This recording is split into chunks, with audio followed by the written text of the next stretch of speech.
যেহেতু আমাদের আজকের এই সর্বপ্রথম অধিবেশনের সর্বপ্রথমেই এই জন্য আল্লাহ রাব্বুল আলামিন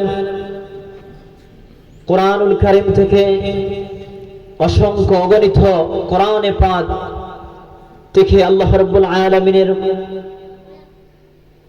নাজ নিয়ামত এবং আল্লাহ রাব্বুল আলামিনের গুণ কীর্তন আল্লাহ তাআলার সম্মানিত প্রশংসিত যে কোরআনুল কারীমে আল্লাহ রাব্বুল আলামিন দুনিয়ার সব কিছুর নাজ নিয়ামত আল্লাহ তাআলার পবিত্রতা তাসবিহাত রেখে দিয়েছেন, সেই কোরআনে পাক থেকে আমরা তিলাওয়াত করেছি।